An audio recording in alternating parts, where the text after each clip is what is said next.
10월 6일 KB 리서치 모닝 미팅 시작했습니다. 먼저 전일 증시 동향 살펴보겠습니다. 김지원 의원입니다. 네, 안녕하세요. 시황팀 김지원입니다.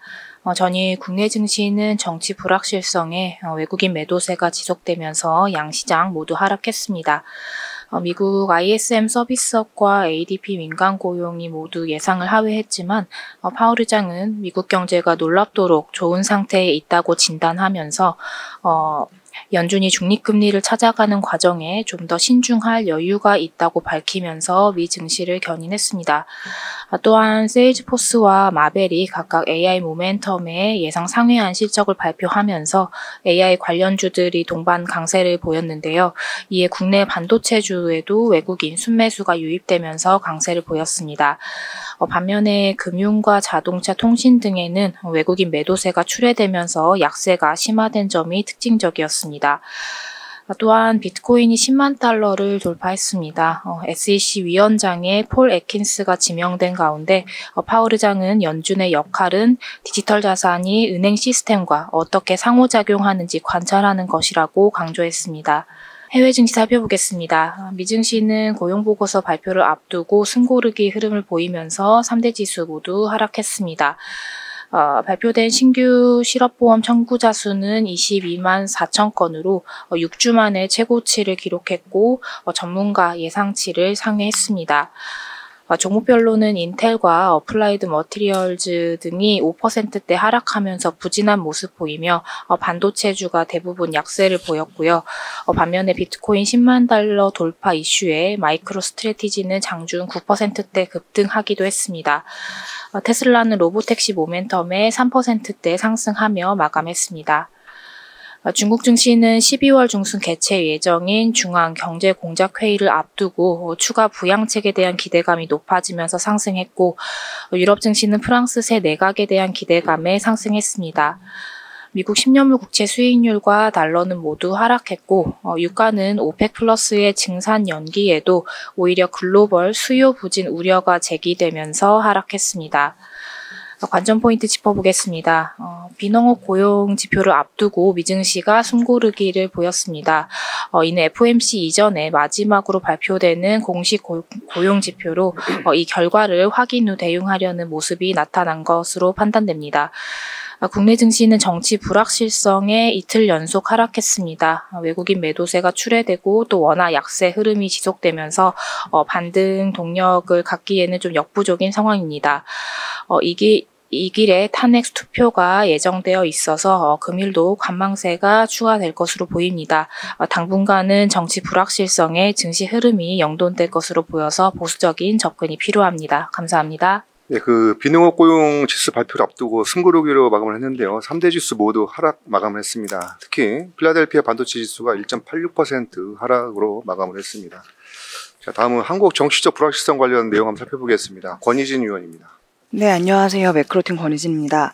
국내에서 정치적인 불확실성이 아직 높기는 한데 사실 경제의 펀더멘털은 정치 불안에 관련된 요인보다는 글로벌 경기 영향을 조금 더 크게 받습니다.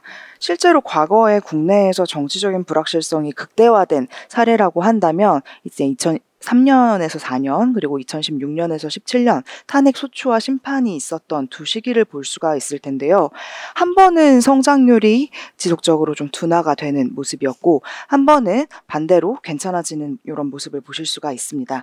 이건 이제 글로벌 경기 흐름에 연동이 되는 측면이 훨씬 더 강하다라는 거를 살펴보실 수가 있는데요.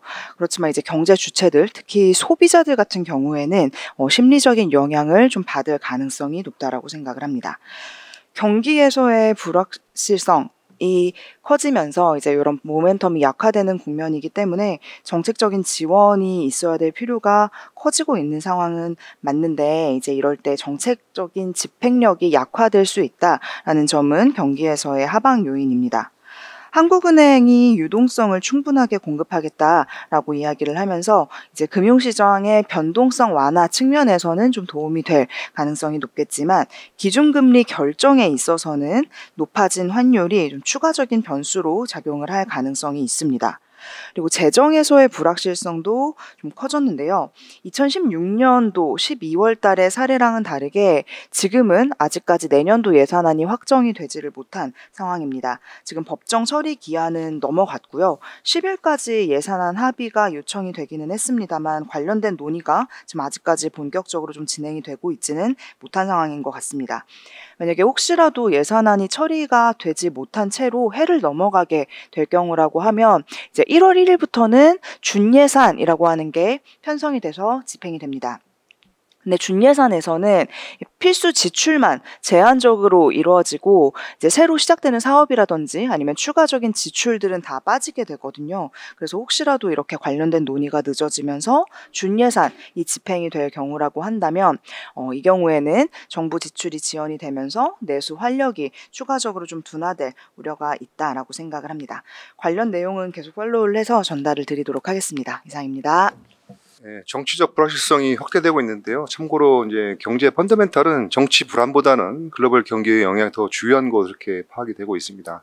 실제로 과거 사례를 살펴보게 되면 그 정치적 불확실성이 극대화된 2003년과 2004년 그리고 2016년과 17년에도 글로벌 경기 흐름에 연동되는 모습을 확인할 수가 있었습니다.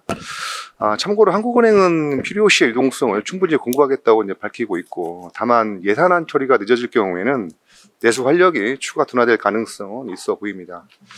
자, 다음은 글로벌 신조선 발주 동향을 한번 살펴보겠습니다. 정동익 위원입니다. 안녕하세요. 조선기업청 담당 정동익입니다. 11월 글로벌 신조선 발주는 전년 동월 대비해서 20% 정도 증가했습니다. 이에 따라서 올해 누적 신조선 발주는 전년 동기 대비해서 35.5% 증가해서 6천만 CGT를 넘어서게 됐는데요. 선종별로는 컨테이너선이 130% 이상 급증을 했고요. 탱커와 LPG, LNG선 등도 30에서 40% 이상 증가를 했습니다. 다만 벌크선은 17.2% 감소했고요. 국가별로는 중국이 62% 증가해서 큰 폭의 성장세를 기록한 반면에 한국은 11% 정도 증가하는 데 그쳤습니다. 이에 따라서 한국 조선사들의 시장 점유율은 지난해 22.1%에서 올해 18.1%로 하락했습니다.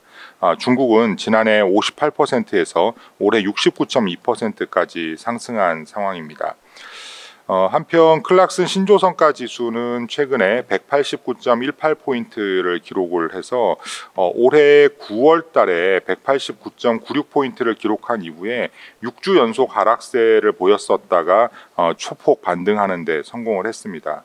이에 따라서 작년 말 대비해서의 상승률은 6.1% 기록 중이고요. 환율 감안한 원화 신조선가 지수는 지난해 말 대비해서 15% 상승한 상황입니다. 이상입니다. 11월 글로벌 신조선 발주는 전년 대비 20% 증가 387만 CGT를 기록을 했고, 누적 기준으로는 전년 대비 35% 증가한 6,033만 CGT를 기록을 했습니다. 이와 관련돼서 한국의 시장 점유율은 지난해 22.1%에서 올해 18.1%로 소폭 하락하는 그런 모습을 보였습니다. 이와 관련된 클락슨 신조선가 지수는 6주 연속 하락한 후에 소폭 반등되는 모습을 보였습니다. 자세한 내용은 레포트를 참조 부탁드립니다. 다음은 세일즈포스 한번 알아보겠습니다. 유중호 위원입니다. 세일즈포스는 활발한 AI 도입과 수주잔고 증가에 힘입어서 가이던스를 한 번 더 상향 조정했는데요. AI 수익화가 이뤄지는 점과 ROE 상승 추세를 감안할 시 주가 상승 여력은 여전히 높다고 판단하여 운용 비중 확대 의견을 제시드립니다.